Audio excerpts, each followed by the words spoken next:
नमस्कार, आदाब, सत श्री अकाल। मैं शिल्पी आप सबका संकल्प से सफलता के इस YouTube चैनल पर फिर से एक बार स्वागत करती हूँ। आप सभी का अभिनंदन करती हूँ अपने weekly mapping based current affairs with MCQ solving में।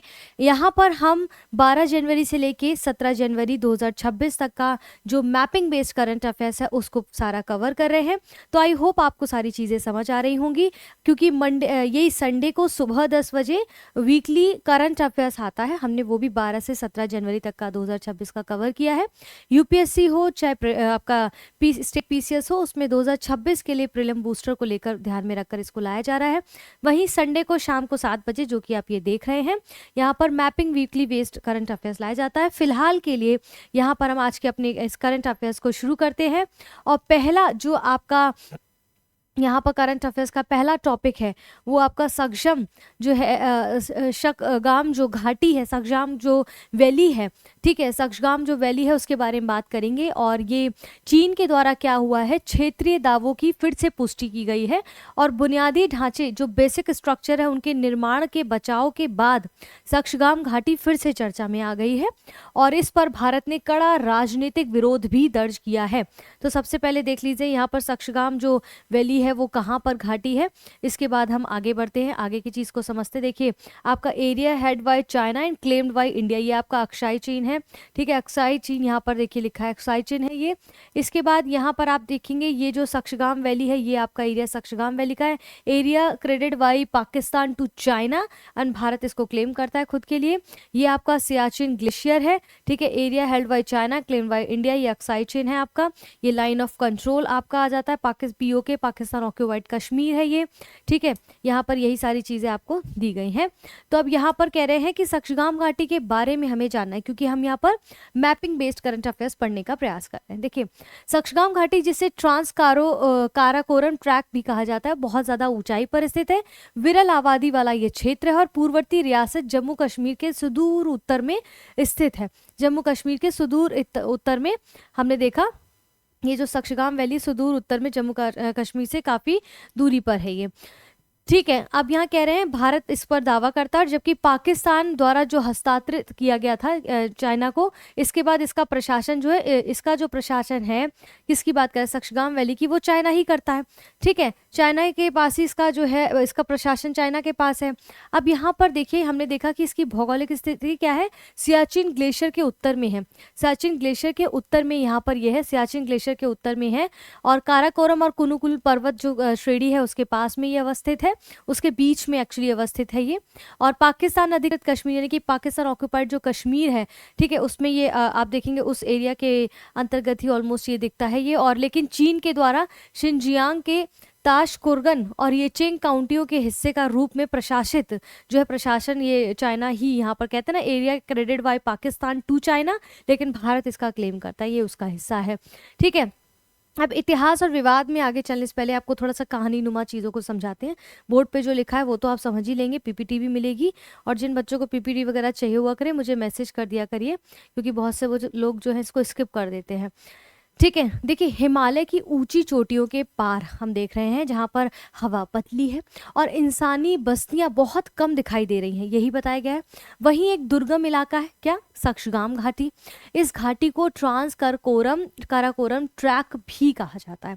तो याद रखना ये ना शहर है ना ही यहाँ पर चहल पहल है, सिर्फ बर्फ और पहाड़ और खामोशी सन्नाटा है।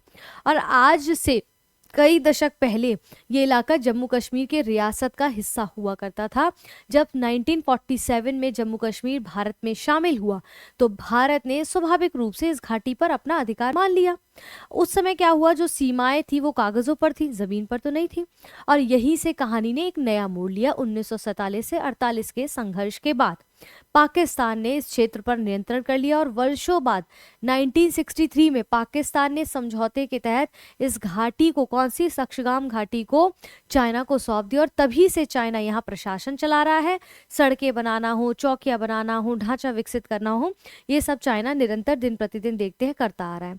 लेकिन कहानी यही खत्म नहीं होती है, क्योंकि भारत आज भी सक्जगाम वैली को अपना हिस्सा मानता है। क्यों? क्योंकि भारत कहता है कि पाकिस्तान को ये इलाका किसी और को देने का अधिकार नहीं था, और इसी वजह से ये घाटी जो है आज भी एक संवेदनशील और विवादित क्षेत्र बनी हुई है भारत के लिए। और इसी तरह से सक्शगाम घाटी सिर्फ पहाड़ों का इलाका नहीं रह गया है, ये इतिहास, राजनीति, रणनीति से जुड़ी एक ऐसी कहानी बन के आया है जहां दावा जो है भारत का है लेकिन प्रशासन चीन का है, और जड़ें जो है जम्मू कश्मीर से जुड़ी हुई हैं, इसलिए बहुत महत्वपूर्ण हो जाता है। यही सारी चीजें आपको यहाँ लिखी गई हैं कि ऐतिहासिक रूप से बाल्टी या लद्दाख का हिस्सा माना जाता है, जिसका प्रमाण बाल्टी और लद्दाखी स्थान नामों से मिलता है। ब्रिटिश काल में मानचित्रों में कश्मीर का हिस्सा बताया गया था, हालांकि चीन के साथ सीमा स्पष्ट रूप से परिभाषित नहीं थी उस वक्त में। ठीक है, अब यहाँ पर कह रहे हैं साइनो पाकिस्तान फ्रंटियर जो एग्रीमेंट है 1963 में, तो चाइना और पाकिस्तान के बीच में एग्रीमेंट हुआ था, यही इसी नाम से मैंने बताया है। पाकिस्तान ने 5180 वर्ग किलोमीटर जो सक्शगाम जो घाटी है वो चीन को सौंप दिया था। आर्टिकल 6 क्या कह रहा था वहां पर उस समय पे कि ये सीमा अस्थायी और कश्मीर विवाद के समाधान के बाद ही इस पर फिर से वार्ता होगी, जो हमारा पीओके पर लेकर मुद्दा हमेशा बना रहता है। अब लाइन ऑफ कंट्रोल को लेकर भारत ने इस समझौते को अवैध बताया है क्योंकि पाकिस्तान को भारतीय क्षेत्र में हस्तांतरित करने का अधिकार नहीं था, इसलिए उसको वो अपना हिस्सा मानता है भारत। ठीक है, प्रेजेंट में हमने देखा चीन के द्वारा प्रशासन हो रहा है, भारत के द्वारा दावा किया जाता है लद्दाख का हिस्सा है। पाकिस्तान प्रत्यक्ष नियंत्रण नहीं है लेकिन 1963 समझौते का समर्थन करता है। चीन के द्वारा सड़कें और अन्य अवसंरचनात्मक विकसित किया जा रहा है। रणनीतिक महत्व की बात की जाए तो काफ़ी इसके महत्व है भाई, अगर रणनीतिक महत्व ना होता तो जो है इतना इंपॉर्टेंट ना होता। 1963 में भारत और चीन का जो भारत पाकिस्तान और चीन का जो समझौता हुआ था, उससे चीन और पाकिस्तान के बीच एक सीमा समझौता हुआ। इस समझौते में क्या हुआ कि पाकिस्तान ने सक्शगाम वैली चीन को दे दिया, अभी हमने देखा, और ये स्थायी नहीं। भारत ने क्या किया कि इसे अवैध बताया, क्यों? क्योंकि उसके अनुसार पाकिस्तान को भारतीय क्षेत्र को देने का कोई अधिकार नहीं था। प्रेजेंट टाइम में क्या कंडीशन है, अगर वर्तमान की स्थिति बताई जाए तो चीन इस इलाकों को चला रहा है और इसे शिनजियांग का हिस्सा मानता है, यानी कि पाकिस्तान अब यहाँ नहीं है लेकिन 1963 में समझौते का समर्थन करता था। चीन यहाँ सड़कें और ढांचा बना रहा है, हमने देखा चीन यहाँ काफ़ी सड़कें और ढांचा वगैरह बना रहा है। ठीक है, यहाँ पर इकोनॉमिक डोर वगैरह हमने देखा, कॉरिडोर वगैरह देखा हमने। फिर क्या है, अभी इलाका इतना महत्वपूर्ण क्यों है? क्योंकि ये सियाचिन ग्लेशियर के बहुत पास है, जो दुनिया का सबसे ऊंचा युद्ध क्षेत्र माना जाता है। ठीक है, सिंपल सी बात में समझे तो ये अक्साई चीन और सीपीईसी, जिसको अभी हम यहाँ समझेंगे। ठीक है, अक्साई चीन और सीपीईसी का जो है हमने देखा कि ये क्या है, अक्साई चीन और सीपीईसी का जैसे रास्तों का अहम रास्ते जो है इसके नज़दीक है, और इससे चीन और पाकिस्तान की सैन्य और रणनीतिक साझेदारी बहुत ज़्यादा मजबूत होती है। सिंपली अगर हम इसको समझने का प्रयास करें तो सक्शगाम घाटी एक ऐसा एक्चुअली इलाका है जिस पर भारत दावा करता है और चीन नियंत्रण में रखता है, वहीं पर जो चीन और पाकिस्तान की रणनीति के लिए बहुत ज़्यादा अहम भी माना जा रहा है, इसलिए यहाँ पर इसकी महत्वता को दिखाया गया है। ठीक है, इसके बाद यहाँ पर रणनीतिक में सियाचिन ग्लेशियर के निकट दुनिया का सबसे ऊंचा युद्ध क्षेत्र है। अक्साई चीन और चीन पाकिस्तान आर्थिक गलियारा सीपीईसी ठीक है मार्गों के पास ये बना है। चीन पाकिस्तान की रणनीतिक व सैन्य कनेक्टिविटी को मजबूत बना देता है, इस कारण से और चिंता का विषय भारत के लिए बना हुआ है।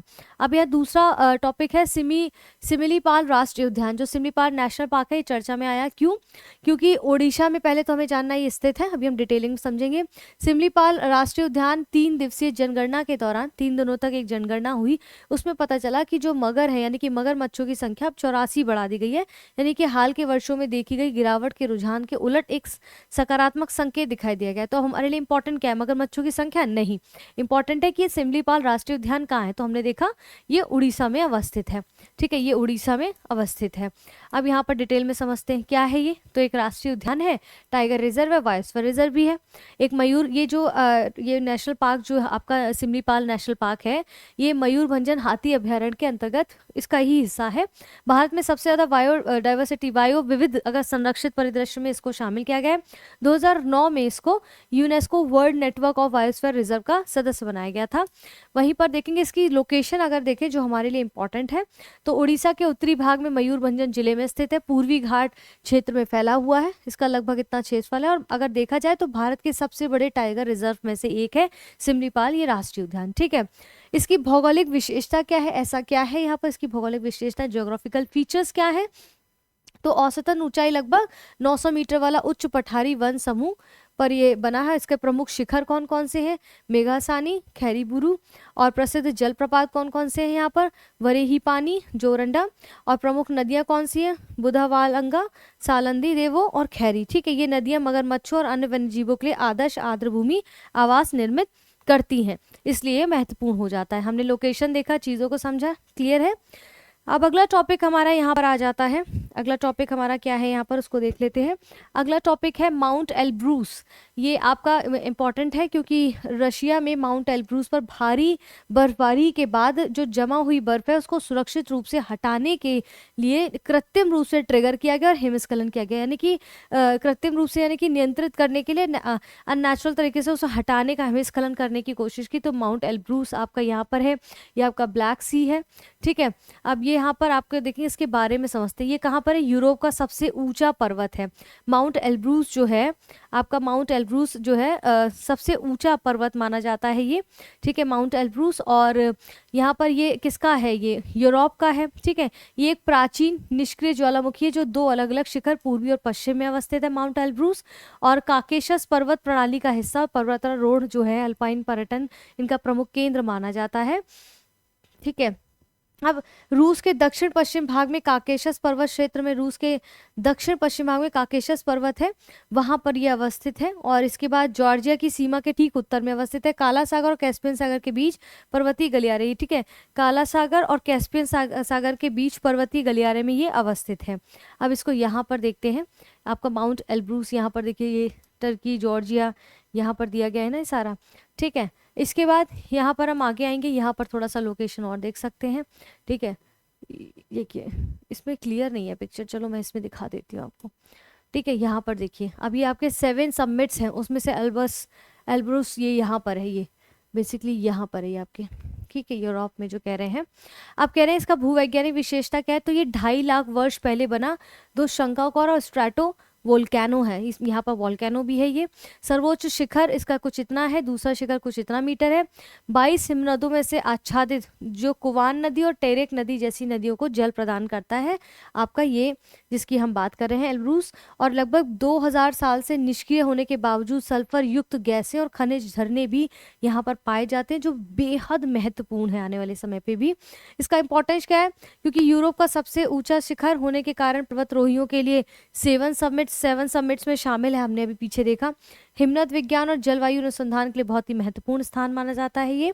काकेशस क्षेत्र में पर्यटन, ठीक है, ट्रैवलर्स और जो साहसिक खेल है उनके लिए आर्थिक रूप से ये बहुत ज़्यादा महत्वपूर्ण भी हो जाता है आपका एल्ब्रूस पर्वत। ठीक है, ये 7 सबमिट्स में एल्ब्रूस पर्वत आता है। किलिमंजारो है, ओकांगा गुआ है, और देनाली है आपका, विंसॉन है, एवरेस्ट है, पुंकाक और कैस्ट्रेंस आपका यहाँ पर दिया गया है। ठीक है, 7 सबमिट्स हैं ये। इसके बाद आपका यमन, नेक्स्ट टॉपिक यमन को देख लेते हैं। इसकी राजधानी सना है। ठीक है, यमन पश्चिम एशिया में अरब प्रायद्वीप के दक्षिण पश्चिम कोने पर यह अवस्थित है। कहाँ पर? अरब प्रायद्वीप के दक्षिण, ठीक है, अरेबियन सी पर आप देखेंगे, अरब प्रायद्वीप के दक्षिण पश्चिम में अवस्थित है। सीमा उत्तर में सऊदी अरब और पूर्व में ओमान। ठीक है, उत्तर में सऊदी अरब और पूर्व में इसके ओमान अवस्थित है। इसके बाद यहाँ पर हम देखें ये चर्चा में क्यों है, तो हाल ही में सदर्न ट्रांजिशनल काउंसिल ने यमन के दक्षिण अरब राज्य के लिए एक नया संविधान घोषित किया, इसलिए इंपॉर्टेंट है। लेकिन हमारे लिए क्या इंपॉर्टेंट है कि ये चर्चा में क्यों बना, ज्यादा कहाँ अवस्थित है? पश्चिम में इसके लाल सागर आप देखेंगे। ठीक है, यमन में पश्चिम में इसके ये लाल सागर यहाँ पर है। ठीक है, दक्षिण में अदन की खाड़ी, अरब सागर, गडाफुई चैनल है। अदन की खाड़ी, ठीक है, अरेबियन सी भी यहाँ पर, अरब सागर है, अदन की खाड़ी, गल्फ ऑफ अदन है यहाँ पर, गडाफुई यहाँ पर शायद नहीं दिया गया इसका नाम, गडाफुई जो है चैनल है एक, उसको भी यहाँ पर है। और बाब अल मंदेव जलडमरू मध्य में प्रवेश द्वार पर राजनीतिक रूप से स्थित है। और ये जलडमरू अदन की खाड़ी के माध्यम से हिंद महासागर को लाल सागर से जोड़ता है। ठीक है, अदन की खाड़ी से लाल सागर को हिंद महासागर से ये जोड़ता है ये एरिया। ठीक है, यहाँ तक स्पष्ट है। अब राजधानी हमने देखा सना है इसकी, यमन की, इसकी राजधानी है। भौगोलिक विशेषताएं, यमन 2 प्रमुख मौसमी प्रणालियों की सीमा रेखा पर स्थित है। कौन कौन सी 2 मौसमी प्रणालियां? जैसे भूमध्य सागरीय क्षेत्र से आने वाली नियमित उत्तर पवने और दक्षिण पश्चिम मानसूनी पवने, ये बहुत इफेक्ट डालती हैं। सबसे ऊंचा शिखर यहाँ पर कौन सा है? जबल अन नबी शोएब। मरुस्थल कौन सा है? रूब अल खली। और नदी झीलें यमन में स्थायी झीलें और नदियाँ नहीं पाई जाती हैं स्थायी रूप से। अस्थायी तो बहुत होंगी पर स्थायी रूप से कोई भी नहीं है, ठीक है। अब यहाँ पर कुछ प्रश्न है उत्तर है, जैसा कि मैंने कहा कुछ MCQs भी हम यहाँ पर साथ में करेंगे, जैसे कि निम्नलिखित कथनों पर विचार करिए जो सक्सगाम घाटी है उससे संबंधित है। पहला है कथन, सक्सगाम घाटी को ट्रांस काराकोरम ट्रैक्ट के नाम से भी जाना जाता है। दूसरा कथन है ये सियाचिन ग्लेशियर के दक्षिण में स्थित है। तीसरा कथन है 1963 के साइनो पाकिस्तान फ्रंटियर एग्रीमेंट के अंतर्गत पाकिस्तान ने इस क्षेत्र को चीन को सौंपा था। चौथा कथन है भारत ने 1963 के इस समझौते को अवैध माना था। कौन से कथन सही है? 1 और 3, 1, 3 और 4, 2 और 4, 1, 2, 3 और 4। तो इस प्रश्न का उत्तर यहाँ क्या हो जाएगा? ऑप्शन बी हो जाएगा आपका, ठीक है। पहला, तीसरा और चौथा सही है। दूसरा गलत है। ये सियाचिन ग्लेशियर के दक्षिण में स्थित नहीं है, हमने देखा उत्तर में अवस्थित है, ठीक है। इसके बाद अगला प्रश्न है माउंट एल्ब्रूस के संबंध में निम्नलिखित कथनों पर विचार कीजिए। पहला कथन है माउंट एल्ब्रूस यूरोप का सबसे ऊंचा पर्वत है जो काकेशस पर्वत प्रणाली का हिस्सा है। दूसरा कथन है यह एक सक्रिय ज्वालामुखी है जिससे हाल के वर्षों में विस्फोट दर्ज किया गया है, वो ज्वालामुखी विस्फोट, ठीक है। इसके 2 प्रमुख शिखर है जिनमें पश्चिमी शिखर पूर्वी शिखर से ऊंचा है। माउंट एल्ब्रूस के हिमनद, कुवान और टेरेक जैसी नदियों के जल प्रदान करते हैं। देखते हैं सही है कि नहीं।